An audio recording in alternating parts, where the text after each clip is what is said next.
ఎందుకంటే దైవజనులు ప్రార్థన రిక్వెస్ట్ కోరగా ఆయన బలహీనత స్థితిలో ఉన్నారమ్మా అని దైవజనులు ప్రార్థన చేయగా ఆయన విడుదల పొందుకున్నారండి. మందు తాగి ఆయన ఇంక ఎప్పుడు మత్తు జోలికి పోనని సాక్ష్యం ఇచ్చారండి. దేవుని స్తుతించలేని ఆయన దేవుని స్తుతించడం మొదలు పెట్టాడు. ఇంకా ఘనమైన స్థితిని ఆయనకి ఇవ్వాలని కోరుకుంటున్నాను దేవుణ్ణి. ఎందుకంటే ఆయన ఉన్న స్థితి నుండి లేవనెత్తువాడు ఆయనే. మొదటి స్థితి చిగురింప చేయగలవాడు ఆయనే.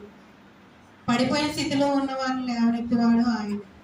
ఆయనకు మొరపెట్టగా ఏ మనమైనా ఆలకించేవాడు ఆయన. మనం ఎవరికి మొరపెట్టినా కూడా ఎవరు మన మొరలు ఆలకించరండి. దేవునికి మొరపెడితే ఆయన మన మనవిని విని అది నెరవేర్పు దయచేస్తారని ఈ మందిరమే సాక్ష్యం అండి.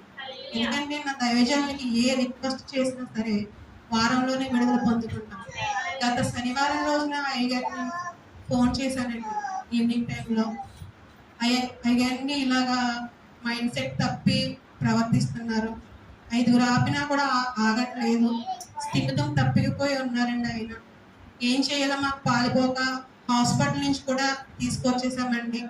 దేవుడే ఈ కార్యం చేయాలండి అని ప్రార్థన రిక్వెస్ట్ అయ్యగారిని అడగడం జరిగిందండి. ఆ మరుసటి రోజుకి కొంచెం స్థిమితంగా ఉండి టిఫిన్ చేశారు, 2 ఇడ్లీ తిన్నారు. 2 రోజులకి సంపూర్ణ స్వస్థత పొంది మందిరానికి వచ్చారండి ఆయన. అట్టి గొప్ప విడుదలను ఇచ్చాడు దేవుడు. ఇంకా సంపూర్ణ స్వస్థతతో ఉండి ఆయన దేవుణ్ణి వెతికే స్థితిలో ఉండాలని మరొక రిక్వెస్ట్ కోరుతున్నానండి. ఈ సాక్ష్యం ఎందుకు అడుగుతున్నానంటే ఆయన మందిరానికి అమ్మగారి దగ్గరికి సోమవారం నాడు వచ్చారు. సోమవారం నాడు వచ్చినప్పుడే ప్రార్థన చేసుకొని ఇంటికి వెళ్తుండగానే అన్నారు, మందు జోలికి వెళ్తే కరెంట్ షాక్ కొట్టినట్టు అనిపిస్తుంది నాకు, ఈ జీవితంలో నేను మందు జోలికి వెళ్ళను అని అన్నారండి. దానికి ప్రత్యక్ష సాక్షి తనకు కుమార్తె, నా భర్త, మా అల్లుడు గారు. నిజంగా వాళ్ళు ఆశ్చర్యపోతున్నారండి. అటువంటి మాటలు పలికిస్తున్న దేవునికి మరొకసారి వందనాలు తెలియజేసుకుంటున్నాను.